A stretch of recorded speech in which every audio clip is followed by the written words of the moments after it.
Behind me is a cozy, modest home made of wood that resembles a ski cabin. But behind the house, where no bystanders can see, is a shop where mechanics build one of the oldest, most valuable race cars in history. These race cars are called Lolas.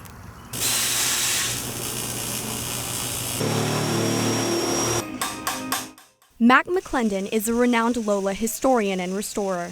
Mac and his wife Angie moved to Jacksonville, Florida from Los Angeles in 1991 so Mac can have space to continue his extreme hobby, building Lolas. The Lola was invented in 1958 by British engineer Eric Broadley, and Mac started racing Lolas professionally in 1966. But seriously, how can someone build and rebuild vintage race cars that sell up to $1.3 million in their backyard? It's really quite simple. When Lola International collapsed financially in the 1970s, Mac purchased all of the official Lola machinery and parts. I bought all the original tooling in 1970 when they were going to throw it away. Mac has been building these cars for 32 years. His engineers pull Lolas apart and rebuild them or completely build them from scratch. A lot of people can't believe, how we start them from the ground and push them out the door. Workers weld aluminum, cut metal, drill bolts, make the fiberglass,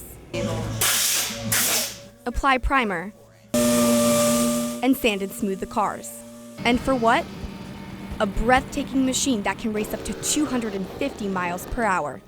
Mac has built 27 new cars for the Lola factory and restored 70. He estimates there are about 140 Lolas total that have been built. Other than Lola International, Mac's clientele is usually collectors and vintage racers. Clients buy Lolas from Mac and ship them to Spain, Belgium, England, or Portugal for vintage racing. Vintage racing is bigger today than the Pro Series was when I drove it in the 70s.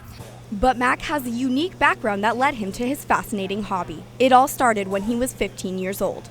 Mac said Texas was too rural for him, so at the young age of 15 he joined forces in the Korean War, and then Vietnam. They found out I was underage. They shipped me back to the States to give me an honorable discharge. I re-enlisted in the Air Force with rank, and by the time they found out I was underage, I had security clearances, so they didn't kick me out again. At a young age, Mac has seen more than most people. I shot 3 times, stabbed once in Vietnam. After the war, Mac moved to California and received his degree in engineering and business. In 1960, Mac began racing professionally. He started racing Corvettes and Porsches, but preferred Lolas. Well, they handle better, they're lighter, and they're a lot faster, and they have probably more than double the horsepower of the other cars. And liftoff. Roger, roll, Challenger. After Mac retired from professional racing, his engineering background got him a job at NASA, where he oversaw the structures and composites that made up the external tank of the Challenger space shuttle. When the Challenger blew up in 1986, I was the guy that was responsible for the parts they thought caused that crash. But after reviewing film from the Challenger, NASA engineers determined the explosion was caused by the solid rocket boosters, which Mac was not responsible for. Mac retired from NASA in 1991 and decided to focus on building Lolas. California was too regulated and crowded, so Mac and Angie searched for a place he could continue his hobby. They would throw a dart at Florida to see where we were going for the weekend. And that dart landed on Jacksonville. Mac currently runs a staff of 13 men. Well, 13 men, 1 woman, and 6 dogs. Good dog! Good girl, Jay. Clint Sanders has worked with Mac for 16 years and says it's an honor to learn from the greatest Lola aficionado. Mac's so smart, there's so much information. I mean, he's just a plethora of information. And you learn something every day. I mean, that's why I consider myself pretty good, because I've been taught by the best. Mac's wife Angie is also a key element in the car building operation. She'll crack the whip, and I need that. Mac's such a nice guy. He hints subtly. Angie's not quite as subtle, which is good. My role is, first of all, to stand behind my husband and support him. Angie also handles payroll, purchasing supplies, and makes sure workers stay on track. And as for being around 13 men every day, Sometimes, I gotta be honest, I hate it. I hate it. A lot of testosterone. But on the good side, it's very complimentary, because I do get special treatment. And taking care of the 6 security guards can be a lot of work on its own. Building these Lolas are not only fun and games for Mac. The cars kept Mac busy and distracted him from reality when his daughter Melanie died at the young age of 29. He was very bitter, very broken for a long time, saw no purpose in anything. She was killed in a head-on collision while visiting England with her fiancé in 1993.